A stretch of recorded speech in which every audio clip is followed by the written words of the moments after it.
Hello, everyone. Welcome to English Podcast TV. I'm Chloe. And I'm Mike. So, today's topic. I think everyone listening knows this feeling. Oh, I know they do. You've got something to do. It's sitting there waiting for you.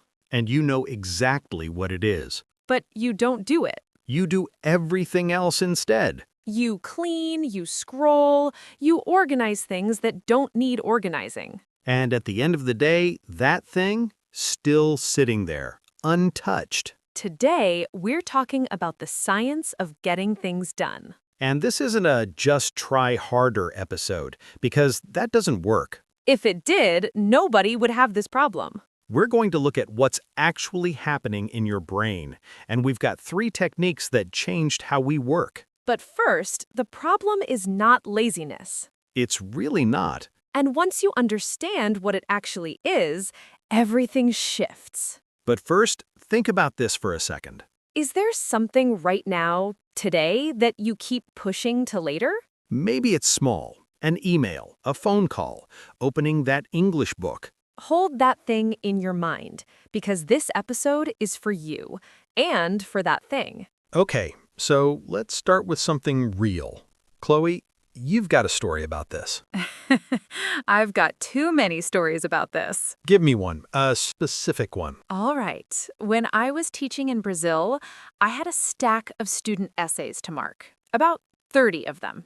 I put them in a green folder, and I told myself, I'll do them tonight. And? Tonight became tomorrow.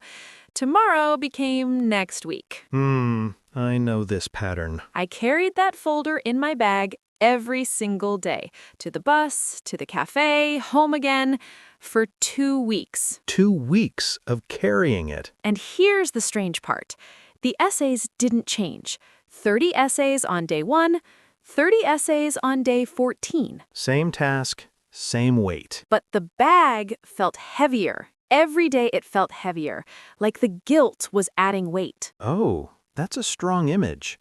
The guilt adds weight, even though the task stays the same. Exactly. It wasn't the work that crushed me.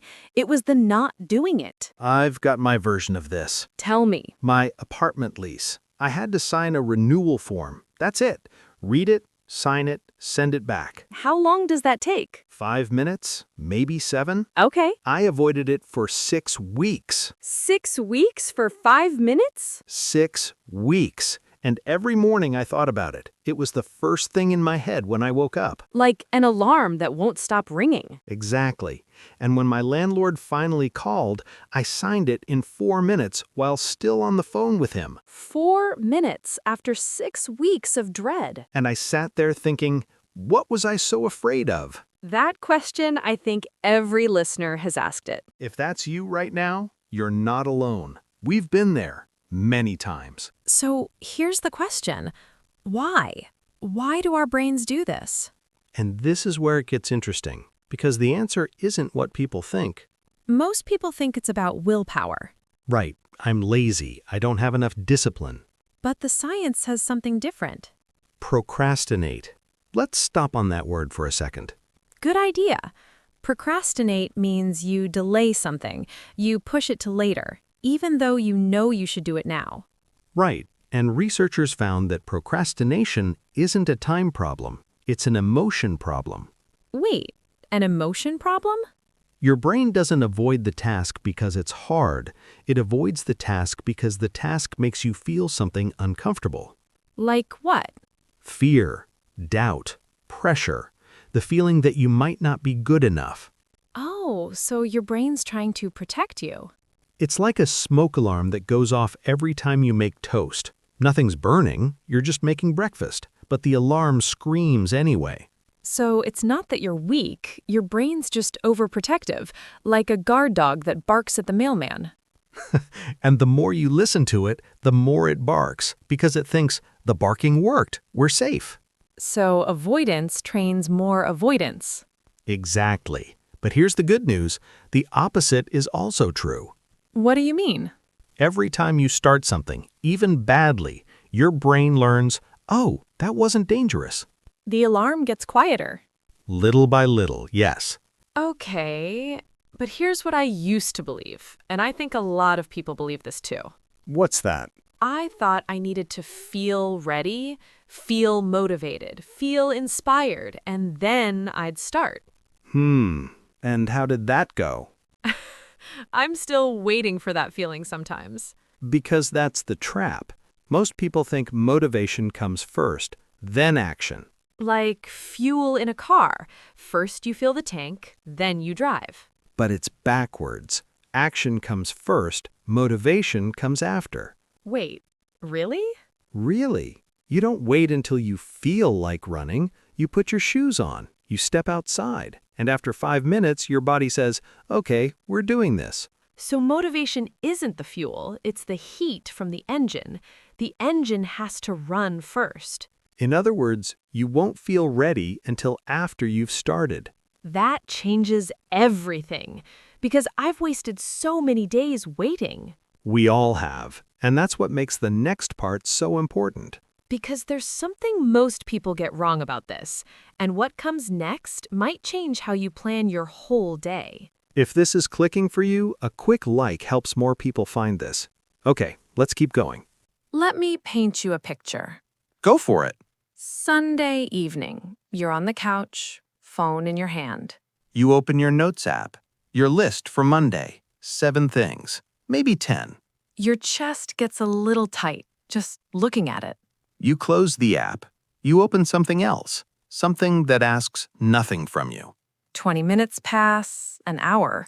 The list hasn't changed, but you feel worse. Because the weight is back, that invisible weight.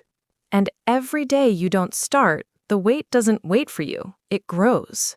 Every morning you don't plant a seed, the weeds grow a little taller.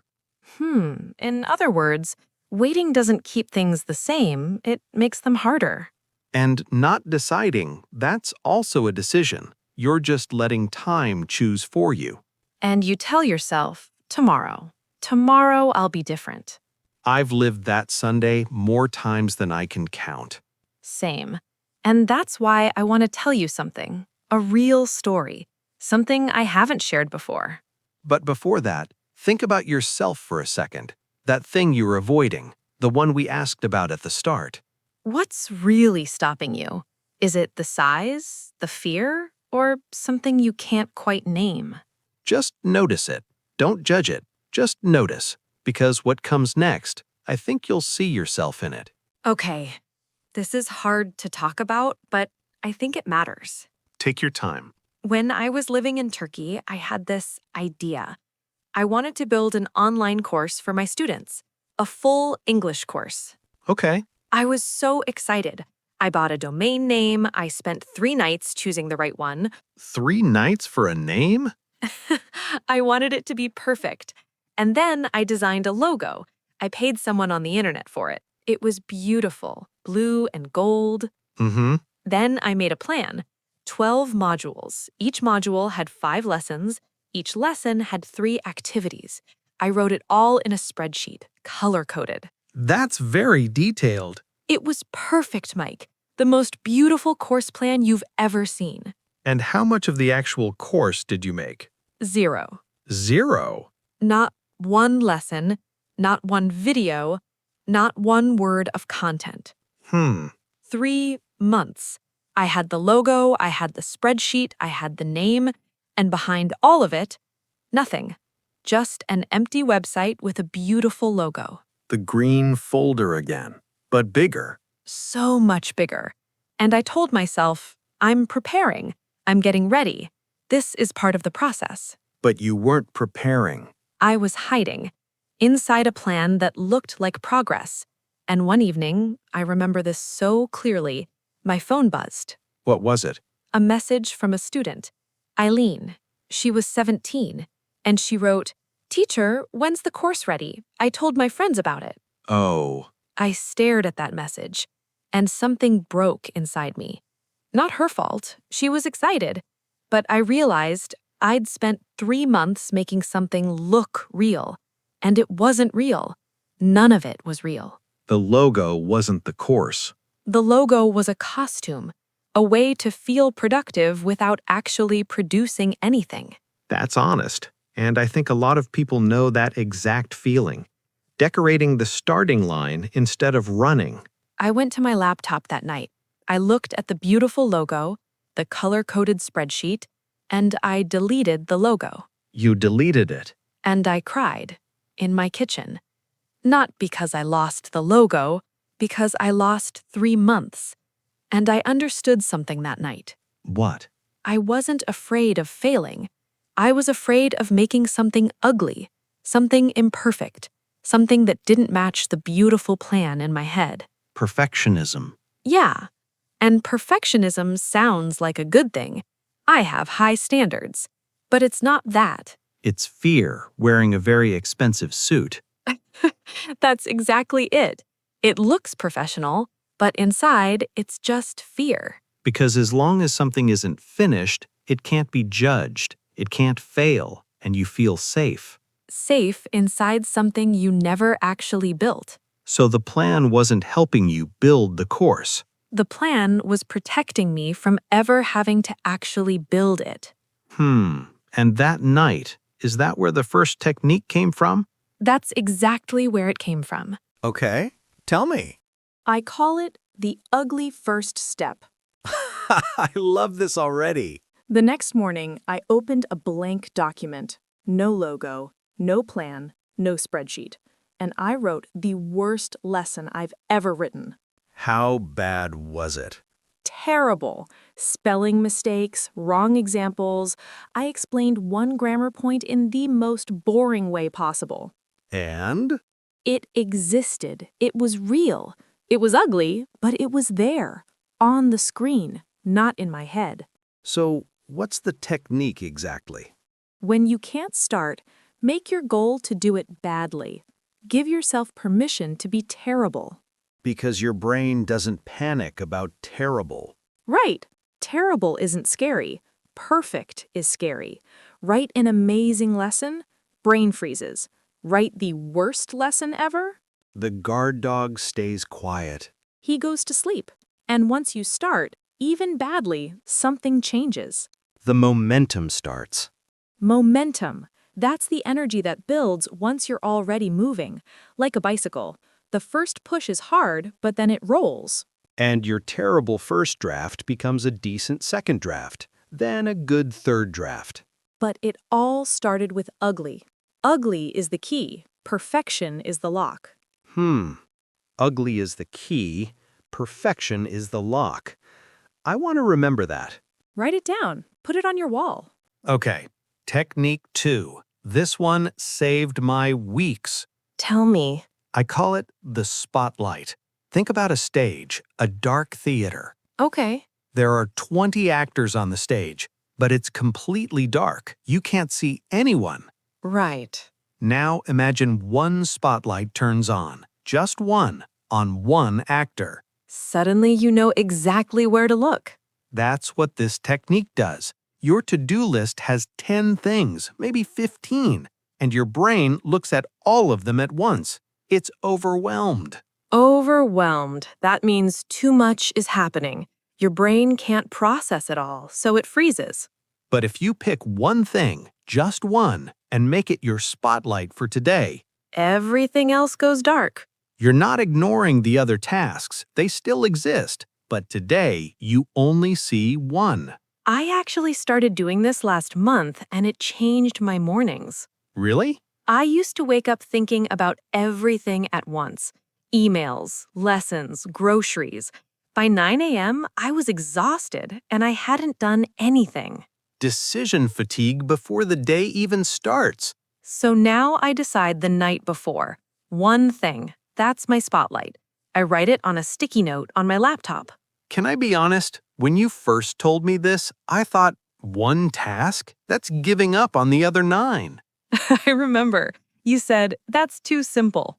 But then I tried it. Last Wednesday, my spotlight was finish the article draft. I finished by 11, and then I did 3 other things that afternoon.